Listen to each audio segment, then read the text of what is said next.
اللہ احکم الحاکمین کی بے پناہ حمد و ثنا،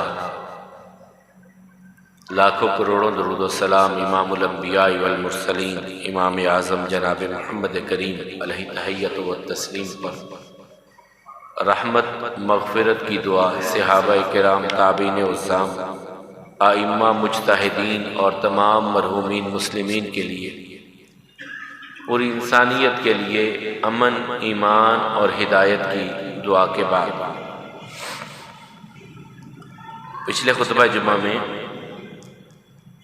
ہم رسول اللہ صلی اللہ علیہ وسلم کی مبارک زندگی کے ہجرت کے بعد جو چوتھا سال تھا اس کے چند واقعات آپ کے سامنے رکھنے کی کوشش کی تھی۔ ہجرت کر کے آنے کے بعد رسول اللہ صلی اللہ علیہ وسلم جب مدینہ طیبہ یعنی یثرب میں پہنچے اور یثرب مدینہ النبی بنا، اور مدینہ النبی بننے کے بعد وہاں پر جو مکے کے حالات تھے اس سے بالکل مختلف سازشیں، جھگڑے، لڑائیاں، بہت سارے معاملات آئے، اور وہاں پر ہی ایک مکمل اسلامی جماعت اور ایک اسلامی اسٹیٹ جو ہے اس کا وجود بنا۔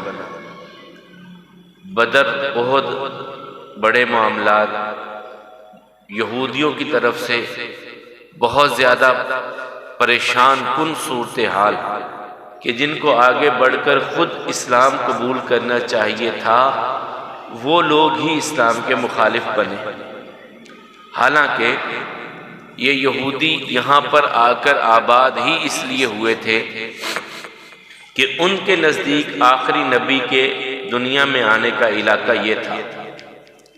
وہ اپنا اصل علاقہ شام کا چھوڑ کر کے، کنعان کا علاقہ چھوڑ کر کے یہاں آ کر کے آباد ہوئے تھے کہ آخری نبی اس علاقے میں آنے والے ہیں۔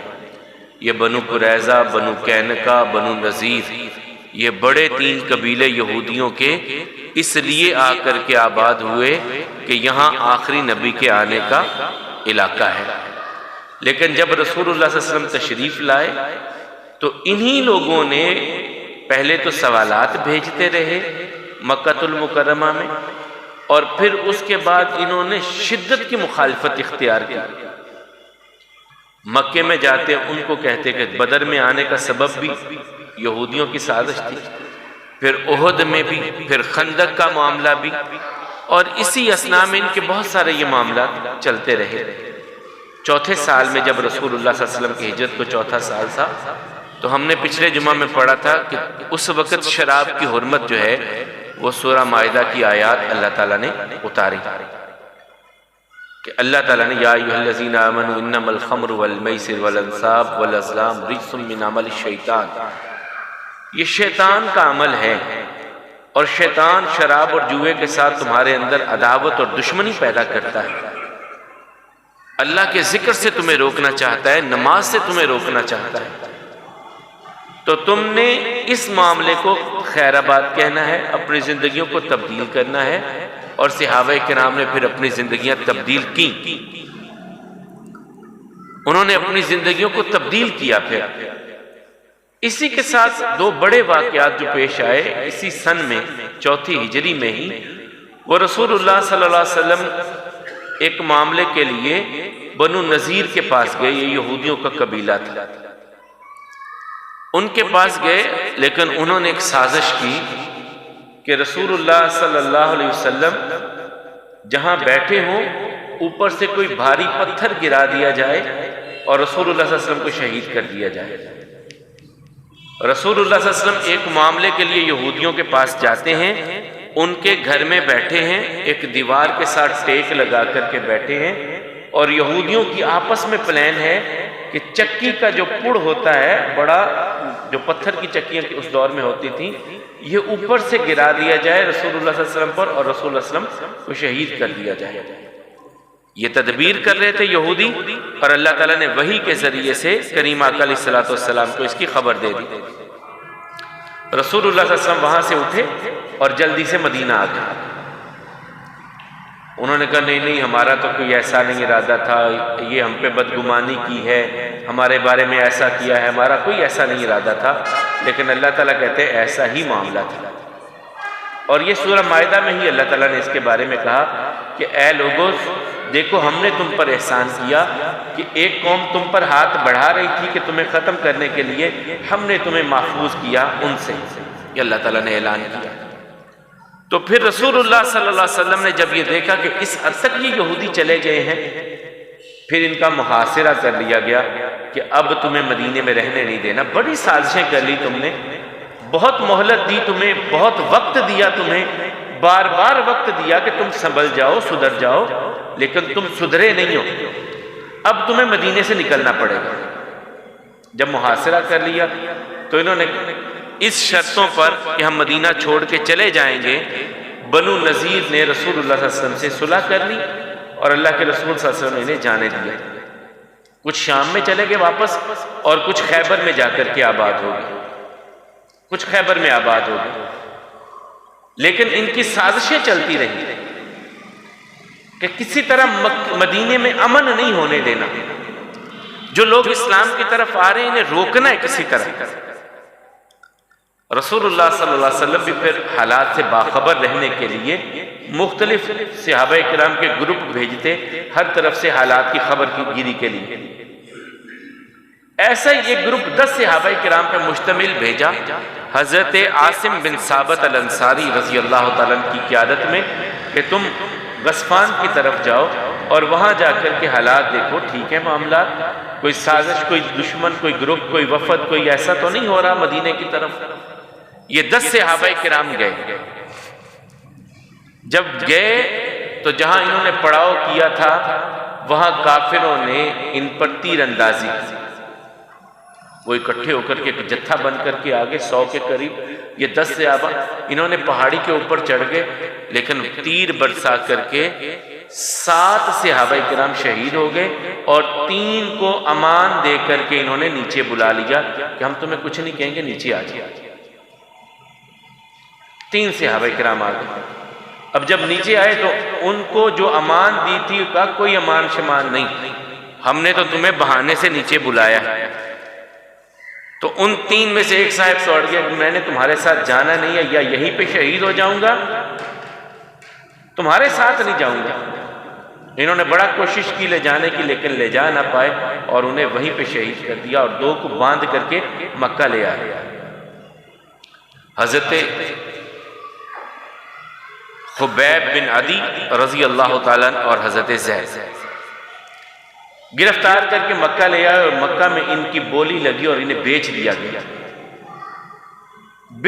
گیا اور جنہوں نے خریدا انہوں نے کہا کہ ہم تو ہمارے باپ کو بدر میں ہمارا باپ مرا تھا، ہم اس کے بدلے میں انہیں پھانسی دیں گے۔ حضرت خبیب بن عدی رضی اللہ تعالیٰ عنہ کو ہم پھانسی دیں گے۔ دن وقت مقرر ہو گیا، انہیں وہاں سے لے کے چلے، تنعیم میں پہنچے۔ مسجد عائشہ آپ نے دیکھی، اللہ ہم سب کو لے جائے، بار بار اپنے گھر کی زیارت کی، اللہ ہم سب کو توفیق دے۔ تو یہ تنعیم کا علاقہ ہے، وہ وہاں مکہ میں انہیں نہیں قتل کیا، باہر لے آئے۔ بڑے لوگ اکٹھے ہوئے، اب انہیں صلیب پھانسی دی جانے لگی ہے، اور پھانسی سے پہلے کسی نے آ کے کہا ایک صورت ہے تمہاری جان بچنے کی، ایک صورت، اگر اپنی جان بچانا چاہتے ہو تو محمد صلی اللہ علیہ وسلم کے دین کا انکار کر دو، پرانے دین پہ آ جاؤ، تمہاری جان بخشی ہو جائے گی۔ اس وقت انہوں نے کہا لست ابالی حین اقتل مسلما من ای جانب مصرعی، جب میں اسلام پہ میری موت آ رہی ہے، میں دائیں گروں بائیں گروں مجھے اس کی کوئی پرواہ نہیں ہے، لیکن موت میری اسلام پہ ہونی چاہیے، مجھے اس کی پرواہ ہے۔ لست ابالی حین اقتل مسلما، اسلام کی حالت میں مجھے موت آ جائے کوئی پرواہ نہیں کسی چیز کی۔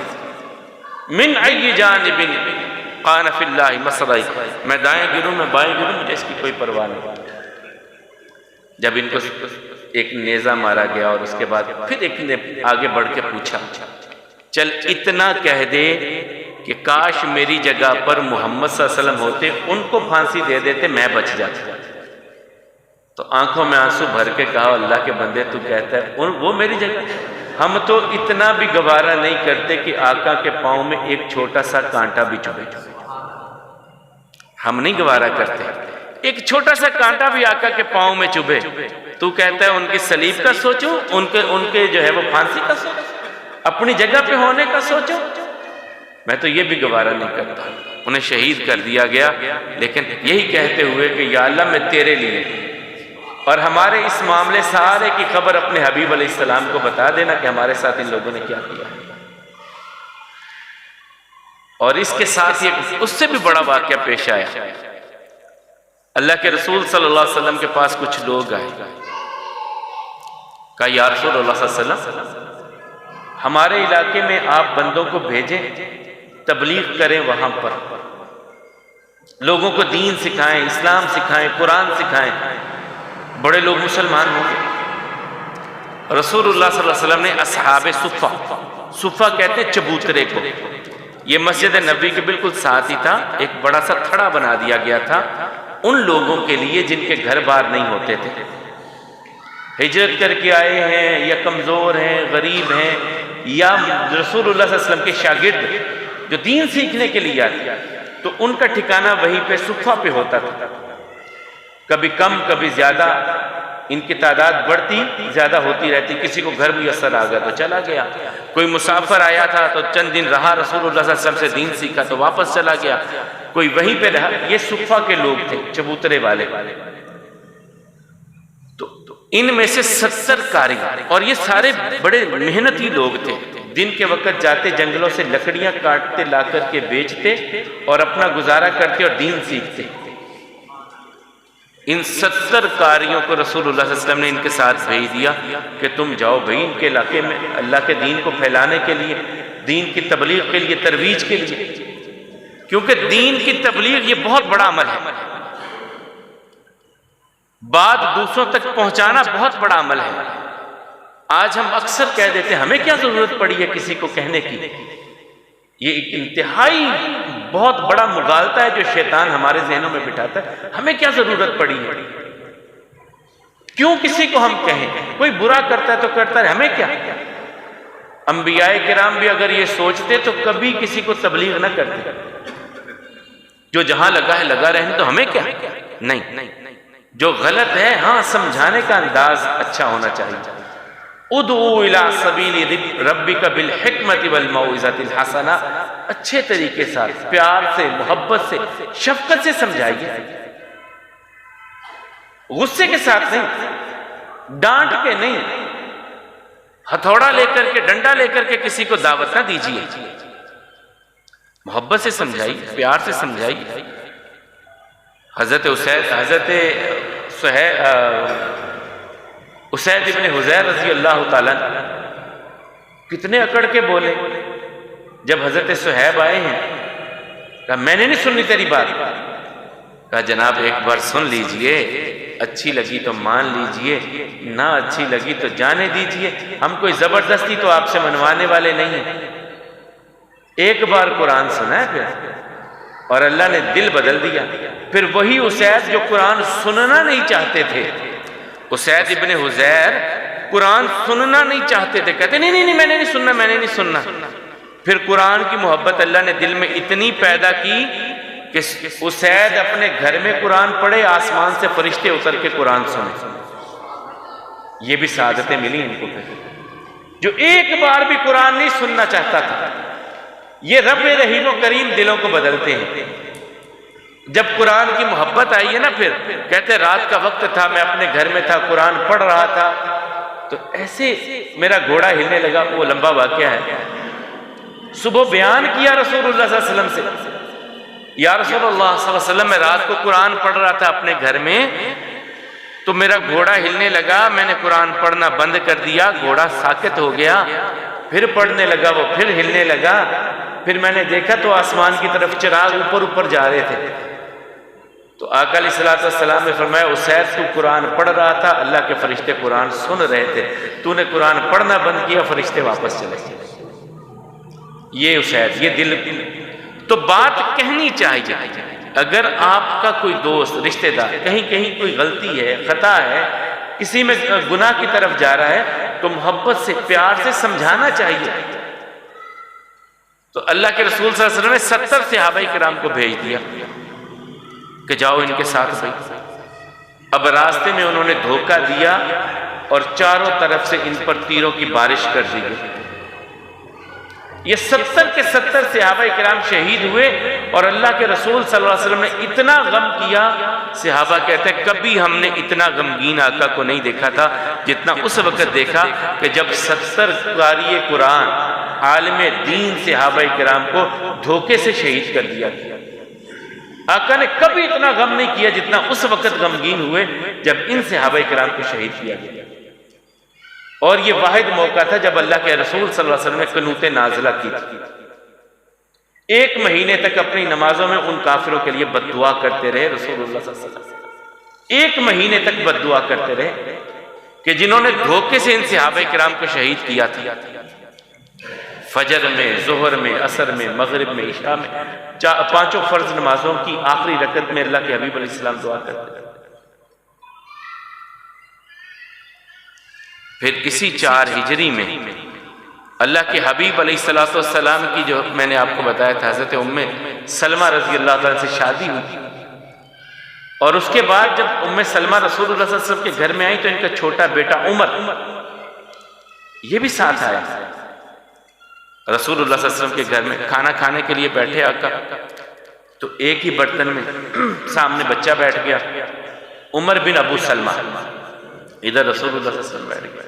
اب جس طرح بچے کھاتے ہیں کبھی پلیٹ میں ادھر سے کبھی ادھر سے کبھی ادھر سے کبھی ادھر سے، تو رسول اللہ صلی اللہ علیہ وسلم اس کو ادب سکھا رہے ہیں، بچے کو ادب سکھا رہے ہیں. کہا بیٹے ایسے نہیں کھاتے. جب کھانا شروع کرتے ہیں نا تو بسم اللہ سے آغاز کرتے ہیں اور دائیں ہاتھ سے کھاتے ہیں اور دائیں ہاتھ سے پھر اپنی طرف سے. یہ نہیں ہے کہ اس طرف دوسرے کی طرف اگر کوئی اچھی چیز چلی گئی تو اسے اٹھا کے اپنی طرف نہیں، جو آپ کے سامنے آ گیا اسی سے آغاز کرنا، دوسرے کی طرف سے نہیں کھانی. یہ حرص، یہ لالچ نہیں رکھنی کہ وہ اچھی چیز ہو جائے یار میرے پاس آ جاتی، نہیں، بلکہ دوسروں کو اپنے اوپر فوقیت دینی ہے. اپنے اگر اچھی چیز آ گئی تو دوسروں کو دے دو. یہ تلقین تھی، تاکید تھی اللہ کے حبیب علیہ السلام، اور وہ خود کرتے تھے ایسا. رسول اللہ صلی اللہ علیہ وسلم خود ایسا کرتے تھے، دوسروں کو فوقیت دے دیتے اپنے اوپر. ضرورت ہوتی اپنے لیے لیکن کسی کو دیکھتے اچھا یار یہ لے لے کوئی بات، میرا کیا ہے، دوسروں کو اپنے اوپر ترجیح دے دیتے. ایک ایسا موقع آیا نا، ایک صحابی تھے وہ چادر لے کر کے آئے گرم بڑی خوبصورت، رسول اللہ صلی اللہ علیہ وسلم کے لیے تحفے کے طور پہ چادر لائے. رسول اللہ صلی اللہ علیہ وسلم نے پہنی، صحابہ کرام بڑے خوش ہوئے، وہ تحفہ لانے والے بڑے خوش ہوئے. یا رسول اللہ صلی اللہ علیہ وسلم یہ چادر تو آپ پہ کمال لگی، بڑی خوبصورت لگی آپ کو. پاس میں ایک اور بیٹھے تھے، کہا یا رسول اللہ صلی اللہ علیہ وسلم مجھے ہی دے دیں. اتاری اور دے دی. دوسروں نے بڑا غصہ کیا، یار یہ تو نے کیا کیا، وہ چادر تحفے میں رسول اللہ اور رسول اللہ صلی اللہ علیہ وسلم پہ جچی بڑی تھی، تو نے مانگ لی. کہا یہ تو میں نے اس لیے مانگی، یہ وہ چادر جو رسول اللہ صلی اللہ علیہ وسلم کے جسد اطہر کو لگی ہے میرے جسم کو بھی لگ جائے. میں نے تو محبت سے مانگی تھی کہ جو چادر آقا نے پہنی ہے مجھے بھی میسر آ جائے، میرے بھی جسم پہ وہ چادر لگ جائے. تو یہ محبتیں تھی، یہ شوق تھی. تو بات ہم کر رہے تھے تبلیغ کے حوالے سے، بات کو پہنچانے کے حوالے سے، کہ کبھی یہ نہ سوچیں یار ہمیں کیا ضرورت پڑی ہے کسی کو کہنے کی. اللہ تعالیٰ نے آپ کو اور مجھے بہترین امت قرار دیا ہے. کیوں؟ کنتم خیر امۃ اخرجت للناس تأمرون بالمعروف وتنہون عن المنکر. اس لیے تم بہترین ہو کہ تم لوگوں کو اچھائی کا کہتے ہو. تم اس لیے بہترین ہو تم لوگوں کو برائی سے روکتے ہو. صحابہ کرام کو مدینہ کتنا پیارا لگتا تھا کہ اس سے بہتر شہر ہی ان کے لیے کوئی نہیں تھا. لیکن 25 کے قریب صحابہ کرام آپ کے اس علاقے میں آئے ہیں. برے صغیر پاک و ہند میں 25 کے قریب صحابہ کرام آئے ہیں صرف اللہ کے دین کو پہنچانے کے لیے، رسول اللہ صلی اللہ علیہ وسلم کے پیغام کو پہنچانے کے لیے. جو رسول اللہ صلی اللہ علیہ وسلم نے فرمایا نزل اللہ امرا سمع مقالتی فحافظها ووعاها وعدها، اللہ اس بندے پر اپنی رحمتیں نازل کرے جو میری بات کو سنتا ہے، سمعها ووعاها وعدها، میری بات کو یاد کرتا ہے۔ ہم دنیا کے لیڈروں کے کتنے کتنے بیان یاد کرتے ہیں، کبھی یہ شوق اپنے اندر پیدا کیجئے میں نے رسول اللہ صلی اللہ علیہ وسلم کی حدیث کو یاد کرنا ہے، آقا کریم علیہ السلام کی زبان اطہر سے نکلے ہوئے لفظوں کو یاد کرنا ہے میں نے۔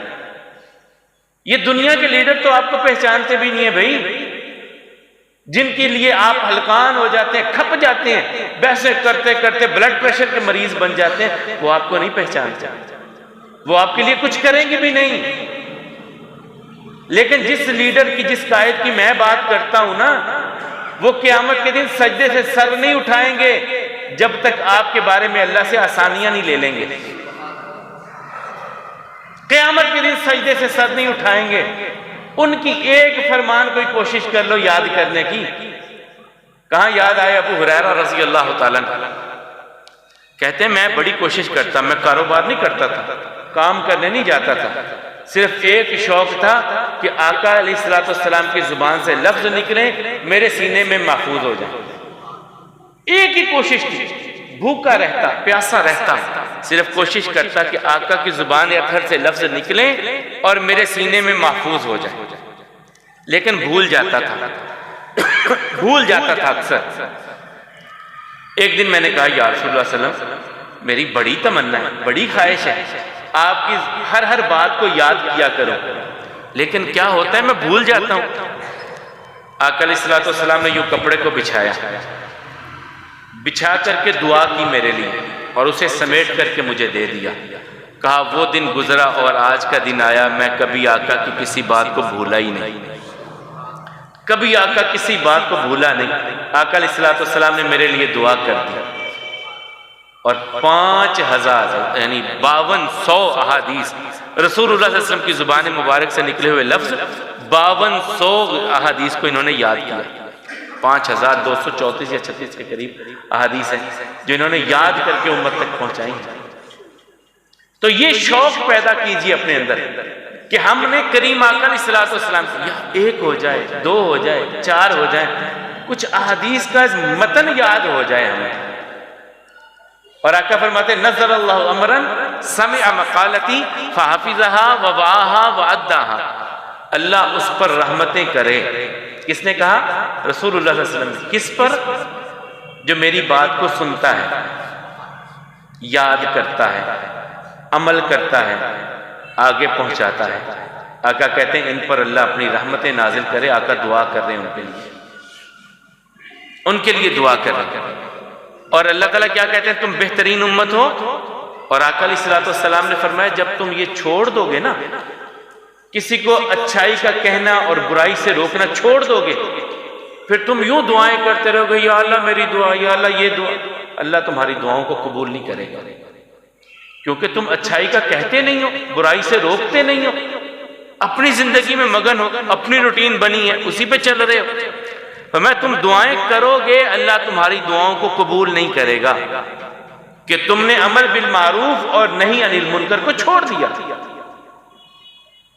اور آقا علیہ السلام فرماتے ہیں اگر تم میں ہمت طاقت ہے نا، من رعا منکم منکرا فلیغیرہ بیدہ، اپنے ہاتھ سے روکنے کی ہمت ہے، ہاتھ سے برائی کو روک لو۔ فَإِن لَمْ يَسْتَطِعْ، اس کی طاقت نہیں ہے، فَبِلِسَانِهِ، اپنی زبان سے برائی کو روک دو۔ وَإِن لَمْ يَسْتَطِعْ، اس کی بھی طاقت نہیں ہے، فَبِقَلْبِهِ، اپنے دل میں ہی برائی کو برا سمجھ لو۔ ذَلِكَ أَضْعَفُ الْإِيمَانِ، یہ سب سے کمزور ترین ایمان کا درجہ ہے، سب سے کمزور۔ یعنی دل میں اگر برا نہیں سمجھ رہا برائی کو تو یہ ایمان سے فارغ ہے بندہ، دل میں بھی برائی کو برائی نہیں سمجھتا۔ تو اس لیے دین کا حاصل کرنا، اگر حاصل کریں گے تو آگے پہنچائیں گے نا۔ اس کے بارے میں بھی ہم اتنی سستی کا شکار ہیں، اتنی سستی کا شکار ہیں، جو بچپن میں سیکھ لیا سو سیکھ لیا۔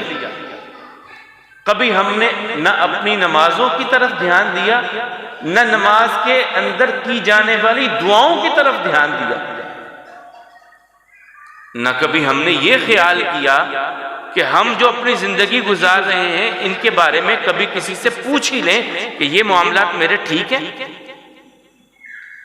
کوشش نہیں، بس لگی بندی زندگی ہے، گزر رہی ہے. اپنی اصلاح کی.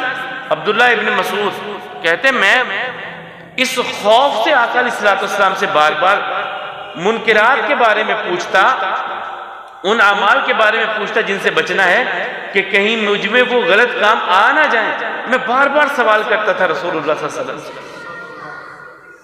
اپنی زندگی کے بارے میں اتنا فکر مند ہونا، کیونکہ یہ بڑی قیمتی زندگی ہے، بہت قیمتی زندگی ہے، کیونکہ یہ آگے جا کے ایک بڑی زندگی کا پیش خیمہ ہے، ایک بڑی زندگی کا رزلٹ آپ کی زندگی کے ساتھ ملنے والا ہے. آپ کو وہ ہزاروں لاکھوں کروڑوں سالوں کی زندگی جس کے بارے میں آقا علیہ السلام نے صحابہ سے پوچھا سمندر دیکھا؟ جی یا رسول اللہ صلی اللہ علیہ وسلم دیکھا. فرمایا اگر سمندر کے کنارے پہ کھڑے ہو جاؤ، اپنی انگلی کو سمندر میں ڈبو کر کے باہر نکالو، کتنا پانی لگے گا؟ سمندر کے مقابلے میں کوئی حیثیت ہے جو انگلی کو پانی لگے گا؟ کہا جی کوئی حیثیت نہیں. کہاں اتنا بڑا سمندر جو ماپنے میں نہیں آتا اور ایک انگلی کا پانی لگنا. فرمایا یہ جو انگلی کو پانی لگا یہ دنیا کی زندگی ہے، اور یہ جو باقی سمندر ہے یہ آخرت ہے. آپ کی اس زندگی کے نتائج وہاں پر آپ کو ملیں گے. اس زندگی کے نتائج اس زندگی میں جس کا پہلا دن 50,000 سال کا ہے، جس کا پہلا دن 50,000 سال کا ہے. تو یہ کتنی نتیجہ خیز اور کتنی قیمتی ہے، کتنی قیمتی ہے. اس کا احساس ہمیں ہونا چاہیے کہ اس کا رزلٹ کتنا بڑا آگے آنے والا ہے. اگر اچھا آئے تو الحمدللہ، اگر نہیں ہے تو بڑے فکر مندی کی بات ہے، بڑی سوچنے کی بات ہے. یہ تو گزر رہی ہے، اچھی گزری، جس طرح کی بھی گزر رہی ہے، ہوتی اچھی ہے. ہم اسے اچھا سمجھیں یا نہ سمجھیں یہ ہمارا ایک علیحدہ معاملہ ہوتا ہے. جو رسول اللہ صلی اللہ علیہ وسلم فرمایا اپنے سے اوپر نہ دیکھا کرو، نیچے دیکھا کرو. اوپر نہ دیکھا کرو فلاں کے پاس یہ، فلاں کے پاس یہ، فلاں کے پاس یہ، میرے پاس کیا، میرے پاس کیا، میرے پاس کیا. ہے نہیں، کچھ نہیں. یہ انسان ناشکری کی طرف جاتے جاتے کفر کی طرف چلا جاتا ہے. میرے پاس کیا، میرے پاس کیا، ہمارے پاس تو کچھ بھی نہیں، فلاں کے پاس یہ آ گیا، فلاں کے پاس یہ آ گیا. یہ ناشکری کرنا، یہ کفران نعمت کرنا. اللہ نے کیا کچھ نہیں دیا ہوتا ہمیں، اتنی نعمتیں، اتنا کچھ ملا ہوتا ہے، لیکن زبانوں پہ پھر بھی نہیں، کچھ نہیں. تو بات ہم کر رہے تھے کہ دین کو سیکھنا تاکہ ہم اپنے بچوں کی تربیت اس طرف کر سکیں، اپنی اولادوں کی تربیت اس طرف کر سکیں، کیونکہ ہمارے پاس ہمارا اثاثہ ہماری اولاد ہے. اگر ان کے بارے میں نہیں سوچیں گے میں پریشان ہو جاتا ہوں. ابھی آج ایک دوست بتلا رہے تھے کہ ایک اماں جی ہیں اولاد رکھنے پہ تیار نہیں، بہن بھائی رکھنے پہ تیار نہیں، کہ یہ بیمار ہے، مفلوج ہے، فالج ہوا ہے، کون سنبھالے اس کو، کون سنبھالے اس کو. لیکن اگر یہی اپنی اولاد کی تربیت اگر دین کے مطابق کریں گے تو یہ اولاد اپنی سب سے قیمتی اثاثہ سمجھ کے والدین کو سنبھالے گی. سب سے قیمتی اثاثہ والدین ہوتے ہیں. اس سے قیمتی آپ کے پاس دنیا کے لحاظ سے کوئی چیز نہیں ہے. ماں ہے، باپ ہے، یہ سب سے قیمتی چیز ہے آپ کے پاس. کیوں قیمتی کیوں ہے؟ رسول اللہ صلی اللہ علیہ وسلم نے فرمایا باپ کی دعا اللہ کبھی رد کرتے نہیں ہے جو اپنی اولاد کے حق میں مانگتا ہے. باپ کی دعا، یہ فرمان ہے محمد رسول اللہ صلی اللہ علیہ وسلم کا. ہم اکثر کہہ دیتے ہیں نا ماں کی دعا بھی بڑی عظیم ہے، لیکن آقا کا فرمان یہ ہے کہ جو باپ کی دعا ہے اولاد کے حق میں اللہ رد نہیں کرتا. پھر آقا نے والدین سے کہا اپنی اولاد کے بارے میں اللہ سے خیر مانگتے رہا کرو، اللہ سے خیر مانگا کرو اپنی اولاد کے حق میں. اپنی اولاد کی تربیت کی فکر بھی کرنی ہے ہمیں. تربیت کب کریں گے؟ جب خود اپنی تربیت ہوگی. اپنی تربیت کب ہوگی؟ جب ہم رسول اللہ صلی اللہ علیہ وسلم کی مبارک سیرت کو پڑھنے والے ہوں گے اور اپنی زندگی کو اس کے مطابق ڈھالنے والے بنیں گے. کیونکہ آقا سے پاکیزہ اور برکت والی زندگی اور مبارک زندگی کسی کی نہیں ہے. اگر آپ چاہتے ہیں آپ کی زندگی برکت والی ہو آپ کے دن رات برکت والے ہوں، خیر والے ہوں، تو پھر آقا کی سیرت کو پڑھتے جائیں اور اپنی سیرت بناتے جائیں۔ صحابہ کرام یہی کرتے تھے نا، دستک دی اماں جی عائشہ رضی اللہ تعالیٰ کے دروازے پہ، کون؟ اماں جی آپ کے بیٹے آئے ہیں، اس سے کچھ آپ سے سوال کرنا چاہتے ہیں۔ جی بیٹا سوال کرو، ہمیں آقا کے اخلاق کریمانہ کے بارے میں بتائیے۔ ماں عائشہ رضی اللہ تعالیٰ کہنے لگی، اما تقرأ القرآن، تم نے قرآن پڑھا نہیں ہے؟ کہا جی پڑھا ہے۔ کہا قرآن پڑھتے جاؤ، آقا کی سیرت سامنے آ جاتی ہے۔ اللہ نے جس طرح کی زندگی آئیڈیل گزارنے کے لیے کہا، اس طرح کی آئیڈیل زندگی آقا نے گزاری، اس طرح کی آئیڈیل زندگی گزاری۔ تو وہ آئیڈیل زندگی جو زمانے میں جس جیسی زندگی نہیں ہے، ہماری زندگی میں وہ حصہ کیوں نہیں آتا؟ کچھ نہ کچھ تو حصہ ہونا چاہیے نا۔ آقا کا کچھ کہنے کا انداز، کچھ بولنے کا انداز، کچھ چلنے کا انداز، کچھ بیٹھنے کا انداز، کچھ سونے کا انداز، کچھ گھر میں رہنے کا انداز، کچھ کاروبار کرنے کا، کوئی تو زندگی کا گوشہ آقا کا ہم اپنی زندگی میں لانے والے بن جائیں۔ کاروبار بھی تو آقا کرتے تھے، آقا علیہ السلام تجارت بھی کرتے تھے، گھر میں بھی رہتے تھے، بچوں سے بھی ملتے تھے، بڑوں سے بھی ملتے تھے۔ کوئی سیرت کا کردار ہماری زندگی میں کیوں نہیں آ رہا؟ کبھی ہم نے اپنے بچوں کو کہا کہ بیٹا تم نے جوتا پہنتے ہوئے ایسے پہننا ہے کیونکہ ہمارے آقا یوں پہنا کرتے تھے۔ ان کو رول ماڈل کے طور پہ ہم نے آقا کریم علیہ السلام دکھائے نہیں ہیں، اپنے بچوں کو نہیں دکھائے، اپنی بیٹیوں کو نہیں دکھائے، اپنے گھر والوں کو نہیں دکھائے کہ رول ماڈل تو ہمارے لیے محمد کریم علیہ السلام ہے۔ جب سوتے تھے تو کیسے سوتے تھے؟ کبھی ہم نے اپنے بچوں کو دھیان دیا کہ جب میرا بیٹا سوتا ہے تو کیسے سوتا ہے، میری بیٹی جب بستر کی طرف آتی ہے تو کیسے آ کر کے وہ لیٹتی ہے؟ کبھی ہم نے دیکھا؟ کبھی میں نے دیکھا، آپ نے دیکھا کہ جب ہمارا بچہ کھانا کھانے بیٹھتا ہے تو وہ کیسے کھانا کھاتا ہے؟ ہم نے دیکھا کبھی؟ اس کی وہ رزلٹ شیٹ بڑی دیکھتے ہیں، مارکس شیٹ دیکھتے ہیں، اس کی چیک کرتے ہیں کہ پڑھائی میں یہ کتنے مارکس آ گئے اس کے، اور اس کے لیے اسے آئیڈیال جو ہے وہ اس کے کزن بناتے ہیں۔ تیری پھپھو کے بیٹے نے اتنے نمبر لیے، تو نے کیا لیا؟ تیرے ماموں کے بیٹے کتنے آ گئے، تیرے خالہ کے بیٹے، وہ آئیڈیل بنا رہے ہوتے ہیں ہم ان کو، اور ایک نمبروں کی بھاگ دوڑ میں ہم نے لگا دیا اور تہذیب چلی گئی، آداب چلے گئے زندگیوں میں۔ جو شعور زندگی ہم نے اپنے بچوں میں جو ہے وہ ڈیولپ کرنا تھا وہ نہیں ہم کر پائے، جو زندگی گزارنے کا شعور دینا تھا ہم نے انہیں صرف یہ بنا دیا کہ بڑو کچھ اچھی جاب مل جائے گی، اچھی نوکری مل جائے گی، پیسے بن جائیں گے، پیسہ بنا، ہم انہیں پیسہ بنانے کی مشین بنانے کے چکر میں لگ گئے، اچھا انسان بنانے کے چکر میں نہیں آئے۔ اپنے بچوں کو اچھا انسان بنانے کے چکر میں آئیے، ایک ماڈل بنائیے کہ دوسروں کے بچے، دوسروں کے والدین کہیں کہ وہ جو بچہ زندگی گزار رہا ہے نا وہ بہترین زندگی ہے، ہمارے بچوں کی زندگی بھی ایسی ہونی چاہیے۔ اور اس کے لیے والدین کو خود پہلے رول ماڈل بننا پڑے گا، کیونکہ بچے اپنے ماں باپ کو دیکھ کر کے سیکھتے ہیں۔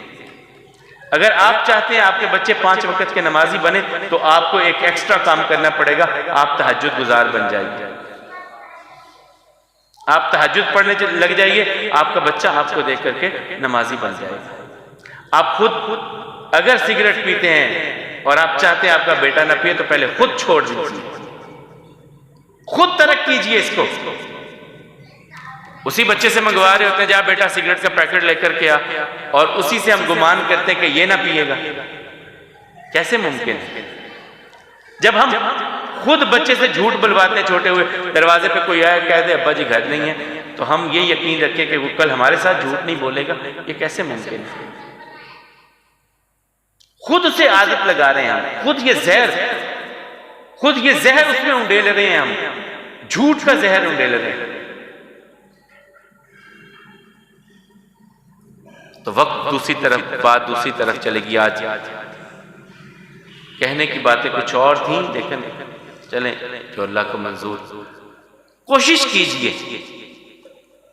یہ جو میں نے سلسلہ شروع کیا نا رسول اللہ صلی اللہ علیہ وسلم کی سیرت کے اہم واقعات بیان کرنے کا، اس کا مقصد ہی یہ ہے کہ ہمیں ہمارے سامنے ایک خاکہ ہو رسول اللہ صلی اللہ علیہ وسلم کی زندگی کا، کہ کیسے کیسے انہوں نے زندگی گزاری اور کس طرح لوگوں سے ملے، کیسے کیسے معاملات ان کی زندگی میں پیش آئے،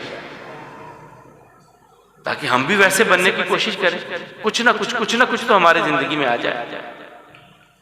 تو آج ہم نے زیادہ تر جو چیزیں بیان کی تھیں وہ 4 ہجری کے حوالے سے تھی، کہ جب ہجرت کر کے آئے 4تھا سال تھا رسول اللہ صلی اللہ علیہ وسلم کو، تو وہاں پر رسول اللہ صلی اللہ علیہ وسلم کے لیے یہودیوں نے ایک بڑا معاملہ کیا.